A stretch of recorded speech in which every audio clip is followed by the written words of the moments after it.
Hi dears, good morning. ഇന്ന് ഞാൻ എൻ്റെ അഡീനിയം ചെടികളുടെ കെയറിങ് ടിപ്സായിട്ടാണ് വന്നിട്ടുള്ളത്.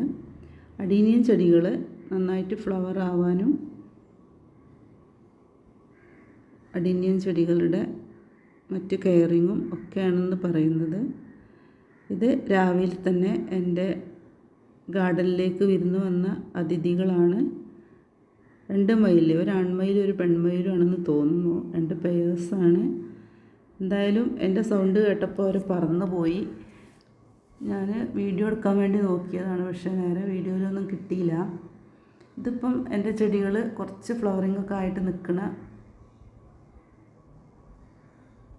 ഒരു ഇതാണ് നിങ്ങളെ കാണിക്കുന്നത്. ഇനി ബാക്കി ഫ്ലവറിങ് ആവാൻ വേണ്ടിയിട്ട് ഞാനിന്ന് ഒരു ഫെർട്ടിലൈസർ കൊടുക്കുകയാണ്. അപ്പോൾ അത് നിങ്ങളെയും കൂടെ ഒന്ന് കാണിക്കാമെന്ന് വെച്ചു.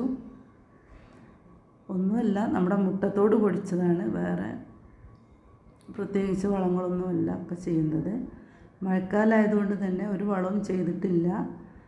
ഇനിയിപ്പോൾ ഫ്ലവറിങ് ആവണമെങ്കിൽ എന്തെങ്കിലുമൊക്കെ വളങ്ങൾ നമ്മൾ അപ്ലൈ ചെയ്തുകൊണ്ടേ ഇരിക്കണം.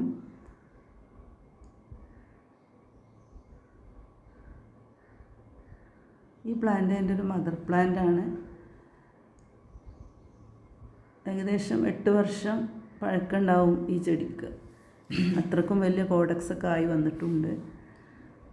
അപ്പോൾ ഞാൻ മുട്ടത്തോട് പൊടിച്ചൊക്കെ എടുത്തിട്ടുണ്ട്. ഇത് ഉണക്കി പൊടിച്ചെടുത്തതാണ്. ഇതിന് നമുക്ക് ഓരോ ചെടികൾക്കും കുറേശ്ശെ ഇട്ട് കൊടുക്കാം.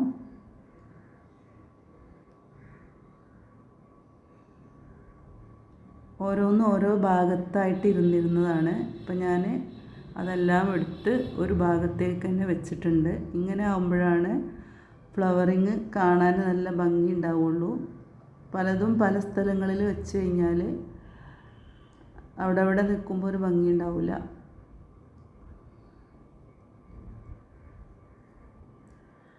അപ്പോൾ നമുക്ക് ഇത് ഓരോന്നിനും ഇട്ട് കൊടുക്കാം.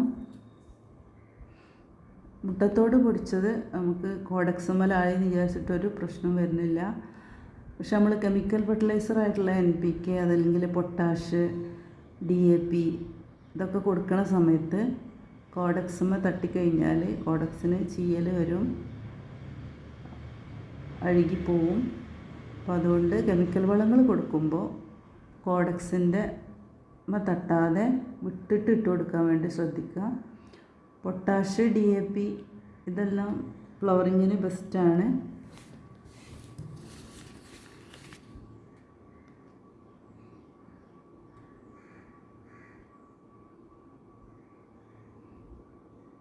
മുട്ടത്തോടിൽ ഒരു കാൽസ്യം ഉള്ളതുകൊണ്ട് തന്നെ ഇത് ഫ്ലവറിങ് ആവാൻ വേണ്ടിയിട്ട് ഹെൽപ്ഫുള്ളാകും.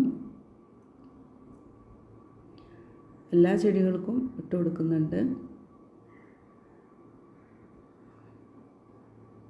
സ്പൂണ് വെച്ചിട്ട് തന്നെ ഇളക്കി കൊടുക്കാൻ നോക്കുക.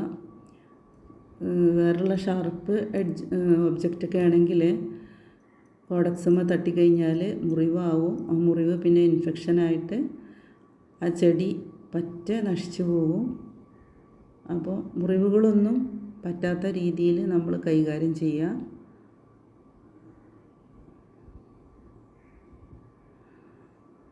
ഇതൊക്കെ ഇപ്പോൾ ഏകദേശം പ്രൂൺ ചെയ്യാൻ നീളം വെച്ച് പ്രൂൺ ചെയ്യാൻ ആയിട്ടുണ്ട്. പക്ഷേ ഒന്നും കൂടെ വെയിറ്റ് ചെയ്തിട്ടേ ഞാൻ പ്രൂൺ ചെയ്യുന്നുള്ളൂ. അപ്പം മഴ മാറിയിട്ടില്ല, ഇടയ്ക്കൊക്കെ മഴ വരും. അതുകൊണ്ട് തന്നെ ഒരു ജാനുവരിയൊക്കെ ആയിട്ടേ ഞാൻ പ്രൂൺ ചെയ്യുന്നുള്ളൂ എന്ന് വിചാരിച്ചിട്ടാണ് ഇരിക്കുന്നത്.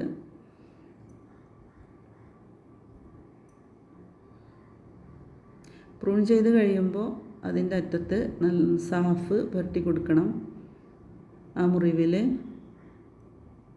അല്ലെങ്കിൽ അതിൻ്റെ ഉള്ളിൽ കൂടെ വെള്ളം ഇറങ്ങിയിട്ട് ഇൻഫെക്ഷൻ വരും. എൻ്റെ ഈ ചെടികളൊക്കെ മഴ കൊണ്ട് നിന്നിരുന്ന ചെടികൾ തന്നെയാണ്. ഞാനൊന്നും മഴയത്തൊന്നും മാറ്റി വെച്ചിട്ടുണ്ടായിരുന്നില്ല. മഴ കൊണ്ടുവന്ന് വിചാരിച്ചിട്ട് പ്രശ്നമൊന്നുമില്ല. പക്ഷേ പോട്ടി മിക്സ് വെള്ളം വാർന്നു പോകുന്ന തരത്തിലുള്ള പോട്ടി മിക്സ് ആയിരിക്കണമെന്ന് മാത്രം. ചെടി നടുമ്പോൾ നമ്മൾ മെയിനായിട്ട് ശ്രദ്ധിക്കേണ്ടത് പോട്ടി മിക്സ് തന്നെയാണ്. മണൽ, മണ്ണ്, മണൽ, ഇത് കൂടുതലും മണൽ എടുക്കാൻ നോക്കുക. പിന്നെ അല്ലെങ്കിൽ ചരൽ കലർന്ന മണ്ണ് ഇത് യൂസ് ചെയ്യുക. എന്നിട്ട് ചാണകപ്പൊടി അല്ലെങ്കിൽ ആട്ടിൻകാഷ്ടം, എല്ലുപൊടി എല്ലാം കൂടെ മിക്സ് ചെയ്തിട്ട് നമുക്ക് ഈ ചെടി നടാം. അങ്ങനത്തെ ഒരു പോട്ടി മിക്സ് ആണെങ്കിൽ വെള്ളം കെട്ടി നിൽക്കില്ല. വെള്ളം മഴ കൊണ്ടാലും വലിയ പ്രശ്നം വരുന്നതായിട്ട് കണ്ടിട്ടില്ല. അപ്പോൾ ഈ ഒരു മഴക്കാലം ഫുള്ള് മഴ കൊണ്ടിരുന്ന ചെടികളാണിത്. മഴയിൽ നിന്ന് മാറ്റി വെച്ച 1-2 ചെടികൾക്കാണ് ചെറിയൊരു ചീച്ചിൽ പോലെയൊക്കെ കണ്ടത്.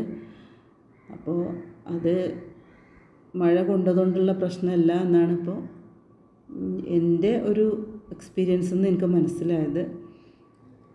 ഈ തൈകൾ ഞാൻ വിത്ത് പാകി മുളപ്പിച്ചുണ്ടാക്കിയ തൈകളാണ്. യെല്ലോ അഡീനിയത്തിൻ്റെ മദർ പ്ലാന്റിൽ ഒരു വിത്ത് വന്നു. ആ വിത്ത് ഞാൻ പാകി ഒരുപാട് തൈകൾ ഉണ്ടാക്കിയെടുത്തു. ഇത് അതിലുള്ള തൈകളാണിപ്പം ബഡ് വന്ന് തുടങ്ങി. പിന്നെ കമ്പ് കുത്തിപ്പിടിപ്പിച്ചിട്ട് നമ്മൾ പ്രൂൺ ചെയ്യുമ്പോൾ കിട്ടുന്ന കമ്പ് കുത്തിയിട്ട് വെച്ച ചെടികളുണ്ട്. അതും എനിക്ക് സക്സസ് ആയിട്ടുണ്ട്. പക്ഷേ ഗ്രാഫ്റ്റിങ് പഠിച്ചിട്ടില്ല. അത് പഠിച്ചിട്ട് അത് ചെയ്ത് കഴിഞ്ഞാൽ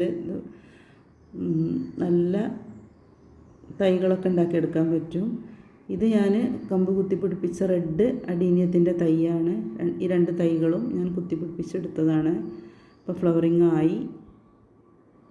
സെയിം ഫ്ലവർ തന്നെ വരിക. പിന്നെ ചെറിയ ചെറിയ മാറ്റങ്ങളൊക്കെ ചിലപ്പോൾ ഉണ്ടാവും. കാരണം വേറെയുള്ള അഡീനിയങ്ങളൊക്കെ അടുത്തിരിക്കണോണ്ട് തന്നെ ചില മാറ്റങ്ങൾ, മ്യൂട്ടേഷൻ സംഭവിച്ചിട്ട് കളറിന് ചേഞ്ച് വരാനൊക്കെ ചാൻസ് ഉണ്ട്.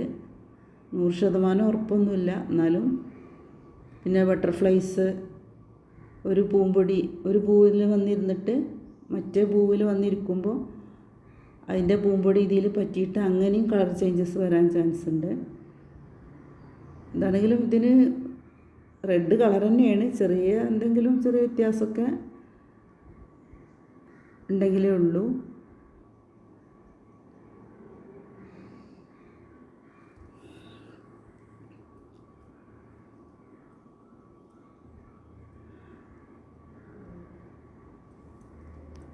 അഡീനിയം ചെടികൾ വളർത്താൻ ഏറ്റവും ഈസി ആയിട്ടുള്ളൊരു ചെടിയാണ്. ഒരാഴ്ചത്തേക്ക് വെള്ളം കൊടുത്തിട്ടില്ലെങ്കിൽ ഒരു പ്രശ്നവും സംഭവിക്കില്ല. നമുക്ക് എവിടെയെങ്കിലുമൊക്കെ പോകുമ്പോൾ ധൈര്യമായിട്ട് തന്നെ പോവാം.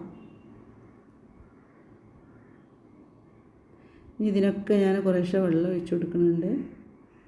നമ്മൾ ഏത് ഫെർട്ടിലൈസർ കൊടുത്താലും കുറച്ച് വെള്ളം നമ്മൾ അപ്ലൈ ചെയ്ത് കൊടുക്കണം. ഇതിപ്പോൾ അങ്ങനെ ചൂടുള്ള ഫെർട്ടിലൈസറൊന്നും അല്ല. എന്നാലും അതിൻ്റെ വേരിനത് വലിച്ചെടുക്കാൻ, പെട്ടെന്ന് വലിച്ചെടുക്കണമെങ്കിൽ വെള്ളം വേണമല്ലോ. അപ്പോൾ ഇത്രയൊക്കെ ഉള്ളൂ. അഡീനിയം വളർത്താൻ പേടിച്ച് നിൽക്കണോലൊക്കെ ധൈര്യമായിട്ട് തന്നെ വളർത്തുക. നല്ല ഭംഗിയുള്ള ഫ്ലവേഴ്സാണ്. 6 മാസമേ പൂക്കൾ ഉണ്ടാവുള്ളൂ. മഴക്കാലം പൂക്കൾ ഉണ്ടാവില്ല. എന്നാലും വളർത്താൻ പറ്റിയ നല്ലൊരു ചെടിയാണ്. അപ്പോൾ ഇത്രയൊക്കെ ഉള്ളൂ.